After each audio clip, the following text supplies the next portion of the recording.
Hello, it's your girl, Millie, and I'm back with another video. If you're new here, my name is Millicent, and yeah, welcome back to my channel. So today I have a bit of a different video that I'm doing.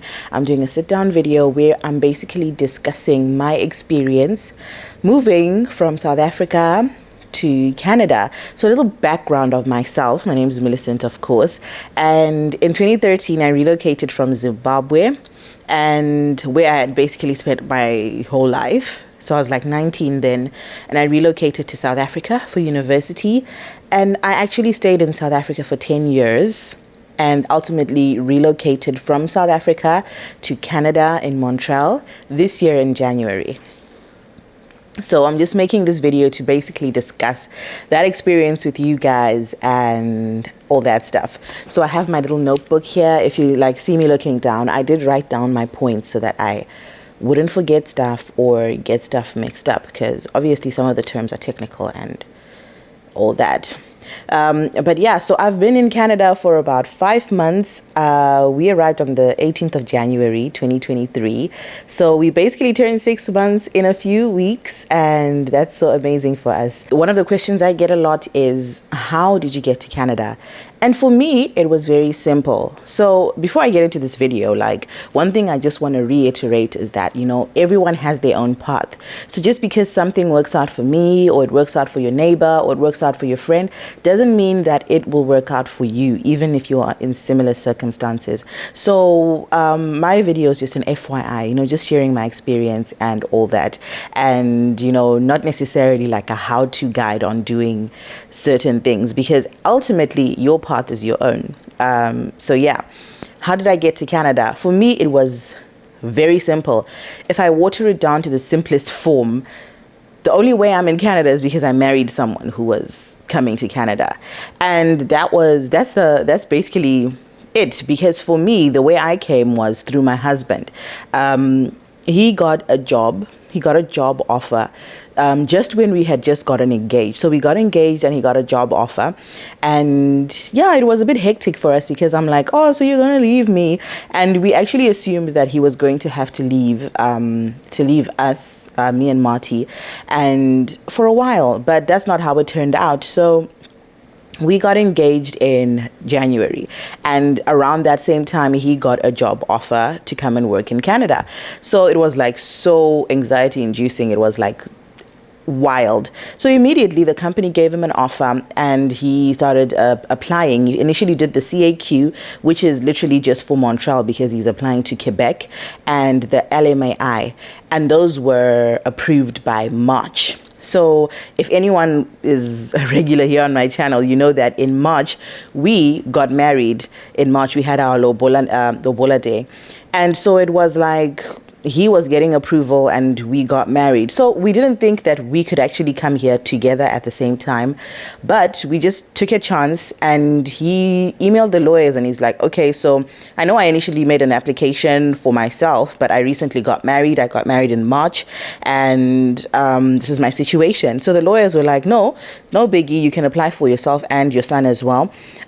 So we waited a few months. I don't even know why we waited a few months before we submitted all the paperwork, but we submitted all the paperwork. We were submitting at the VFS in South Africa.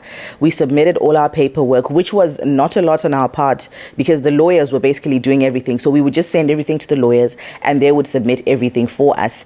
So I had to submit my police clearance from Zimbabwe and my police clearance from South Africa, and that was pretty much it for me. And then obviously our marriage license and a marriage certificate and Martin's birth certificate, and that was it. That was all the stuff that I remember submitting for the application process, to kickstart the application process basically. So we submitted all that paperwork in August, and by November, beginning of November, we were invited to do our biometrics tests, and somewhere in the middle there, we also had to do our medicals. We went to, they basically tell you that, oh, it's time to do your medicals, and then we went and we did our medicals, and so it was for me and Martin, and my husband had already gotten his medicals done by the time he did a CAQ, so it was just our medicals, and then we did our medicals and we submitted it, and yeah, early November, we went and did our biometrics. Biometrics are not for kids, so it was just my husband and I who went for biometrics. And literally by the end of November, we got our invitation, not our invitation, but our letter to submit your passports to VFS for them to put the permits. So that was literally our process. We ultimately waited a few months to tie up our loose ends in South Africa, and ultimately left 3 months later in January, 2 months later in January, after our wedding, after our white wedding. So that's basically a summary of my process and how it happened. So 2 things from my process is I did not use the express entry route. I think they call it the global talent. If I'm wrong, I'm going to put the proper term on the screen, but I think it's called the global talent route. So how we came was that we were sponsored by a company. So we came through sponsorship and not express entry. Because we used the sponsorship route, on arrival in Canada, we came in with work permits, and my husband and I had work permits. They didn't give me a spousal visa, they gave me a proper work permit, so I can basically work anywhere, but my husband's work permit is tied to his company.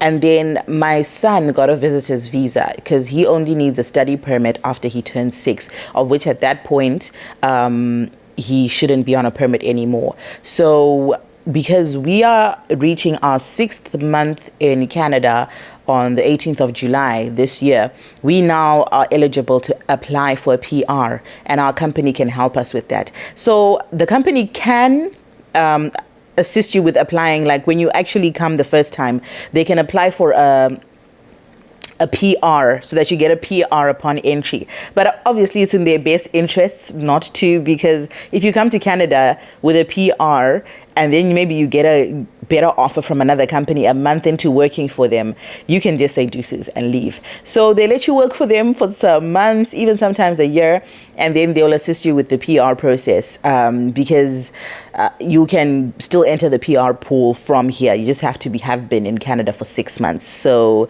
we're about to do that, and it's very exciting. I'll update you guys on that process as well and how it goes. But that's the big difference. Okay, it's not even the big difference because, yeah. So that said, let me get into the advantages of being sponsored by a company. So one of the biggest advantages of being sponsored by a company is the fact that you get into Canada and you already have a job. One thing that a lot of people don't talk about, even when they come in through a PR, is how difficult it is to get a job in your field. Like in a job, like you can get a job, but the job that you want is more difficult to attain than anything. Yes, there's like employment shortages, and yes, they need people, they need a workforce, but a lot of the workforce they need is like the bottom of the barrel, like junior nurses, junior accountants, junior this. Like you are a junior, regardless of whether you are managing director at your company or whatever. A lot of people come here with like engineering degrees, and you find them driving Ubers because the jobs they're being offered are way beneath them. And that's how it is, because obviously you're coming from another country. You also get like a salary that's less than what everyone else is getting. And so it's very disadvantageous because it's like a systematic way of keeping Canadians above people who come in and are not Canadian. So they usually value 1, Canadian work experience, and 2, Canadian education. So you need one of those 2 for you to easily get a job in Canada. So if you have Canadian work experience, it's easy. If you studied in Canada, it's easy. So if you come in with a job, that's one thing already. You already have the Canadian work experience, which is so huge here. You don't even understand. And also the work experience that you'll get from this is work experience in your field for something that you actually want to do. So you will not be forced to like stray into a different career path and, ultimately end up doing maybe something that's not even part of your dream, you know what I mean? The second advantage of the sponsorship process, the process where you're sponsored by the company, is the fact that the immigration process is streamlined. So like I tell you, we didn't do much on our side. The most we did was like fill in the forms, like your name, surname, initial every page, sign at the end, and then they will tell you what they want. Bring your police clearance, bring this, bring that, and they would just compile everything. They compiled everything for us up to the documentation you present at the airport. So even when we flew in, the company's lawyers provided us with a little booklet that they were like, don't even talk to the immigration officer. When you get to immigration, give them this booklet. And that's literally what we did. We got to immigration. We gave the guy who was serving us the booklet. He didn't even ask us anything. He just went through it. He went through it. And he's like, welcome to Canada. Go to the left. And that time we had been watching Border Patrol for months, and we were seeing that these guys can be so hectic, but it was so easy. They did absolutely everything, like everything. I remember there's a point where my husband's police clearance was late, but our application was never thrown out. The lawyers just held it down, and they kept reminding him, oh, we need a police clearance. Because, you know, in SA, sometimes a police clearance can come out in 1 week or 3 months, depending on how they're feeling. So his took way long. Mine came out in 2 weeks, and his took way long. It was like probably 2 months. And so that kind of delayed our process also a bit. But the lawyers held it down for us. So it made such a huge difference working with the company's lawyers than having to have done that whole thing by ourselves, because they handled everything from start to finish. Any questions we had, anything, they just cleared it up. And we just basically were little passenger princesses in our whole immigration process. And I like that very much because I don't like stress. I don't like things that stress me. So that was so amazing for us. And on top of that, you don't actually have to wait. You know how with the express entry, you have to wait in the pool invitation to get to actually apply. Then you actually start doing your application. Then you work on IELTS. Then you do all these things. I didn't do any of that. I only have to do IELTS now because now I'm qualifying for the PR. But for me to apply for my PR, that's when I need to write IELTS, but I can do it in my own time based on how long I've got, because I've got a visa for years. But also, if you want to do it quicker, you do it quicker. So there's like not a lot of pressure that comes with the process that I did, the way we came here. The third thing is that obviously we come in with work permits, and now because we have work permits, we're also on a permanent residence pathway. And like I mentioned, the company does assist us in getting permanent residency, and it makes things a little bit easier. And having work permits is not like a train smash. There's very few things that I can't do with a work permit. And I think the biggest thing that I've felt is that I can't open a tax-free account from my bank. You can get one independently from like a different provider, but I can't open one from my bank. That's the only thing that I couldn't do. Otherwise, everything else is exactly the same as someone who has a PR.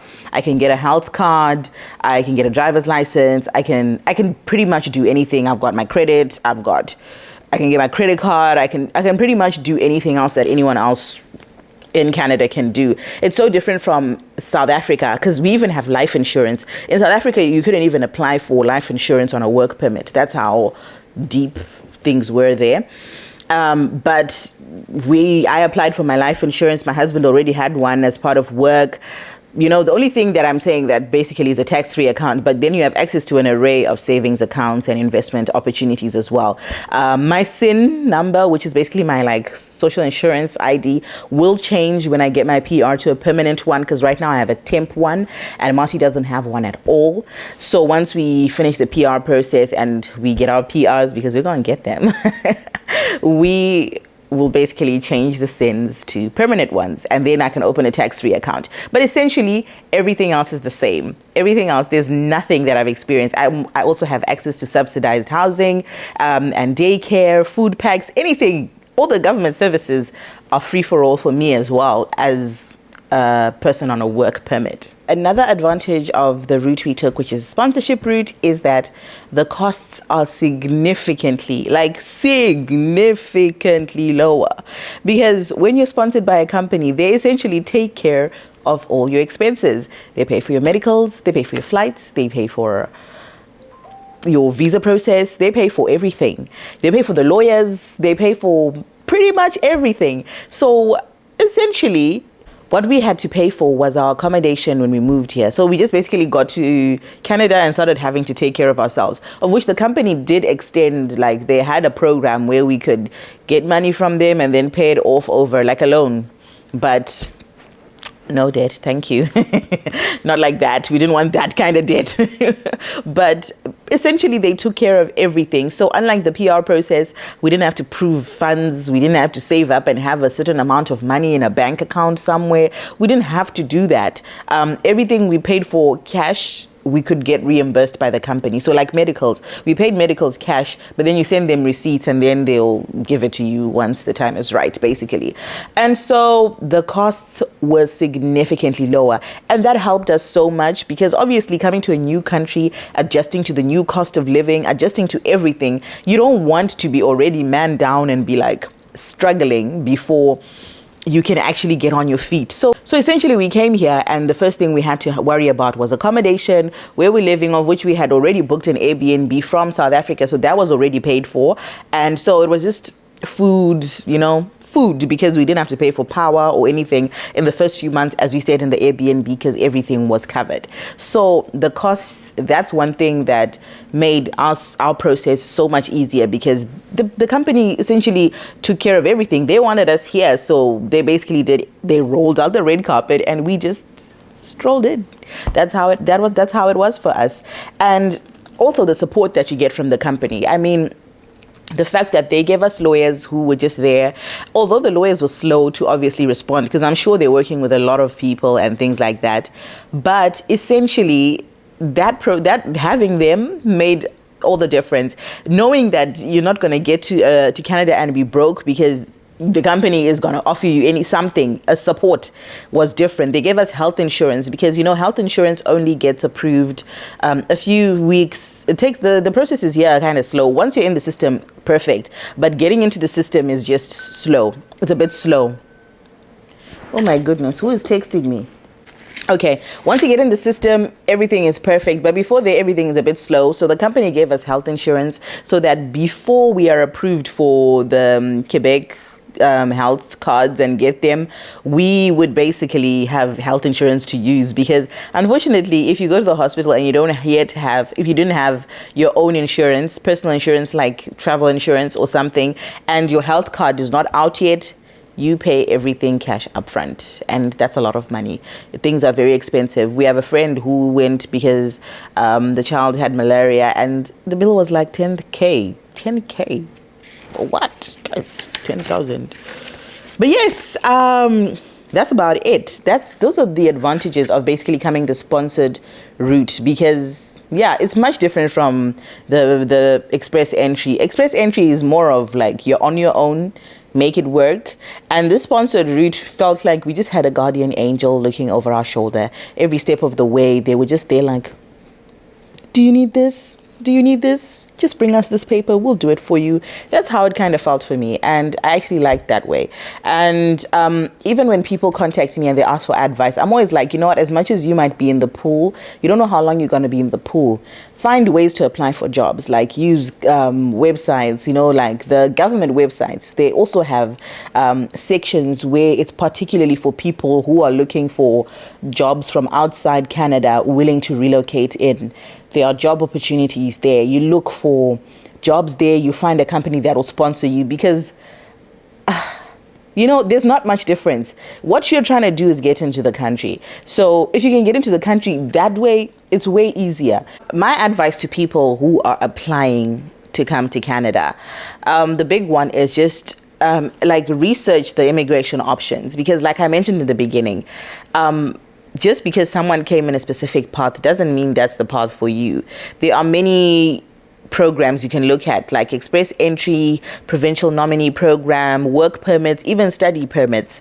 I know a lot of people who've come in through masters and they have PRs now. So it's like it's your own road, it's your own path. Look for something that you can achieve, because there's no point in you going the express entry route when, one, you might not have like a critical skill, or two, your points are very low, and then you're basically just hoping for the best. You can just research, look at the eligibility criteria for each thing, and if you don't initially qualify, if you don't initially qualify, then do what you need to do to qualify. Sometimes it's like maybe pursue more education or just do a course in something. Sometimes it's as easy as that. I know for me, it was pretty simple as, my husband got the job and I was just the tag along, and that could be your path too. You know what I mean? So it's not always. Sometimes it's not always the obvious route, because if you had asked me if I would have been in Canada this year, 2 years ago, this time last year, of course, I knew, because we had already started the process. But if you asked me the year before that, that wasn't even in our plan.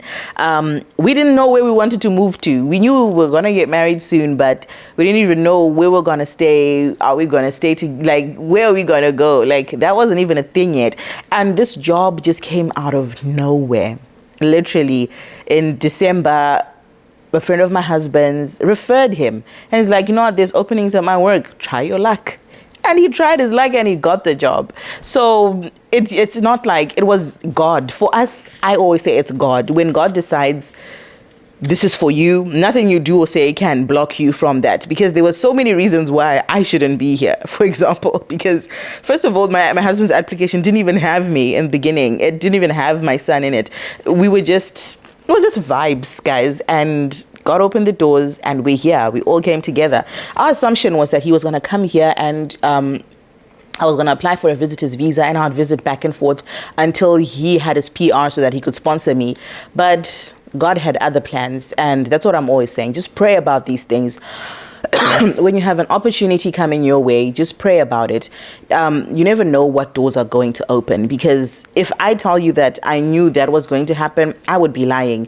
That was something that was so unexpected and something that we didn't even see coming. So look at what you can do, and sometimes just pray about it. Pray for God to open doors. Like, talk about it with other people. Sometimes people don't put you on because they don't know you want it. You know what I mean? So let's say if I come across a job here and I don't know you want to come to Canada, I'm not going to be sending you stuff, because some people are definitely content with being back home, and that's okay. So make your intentions clear to people who can potentially help you.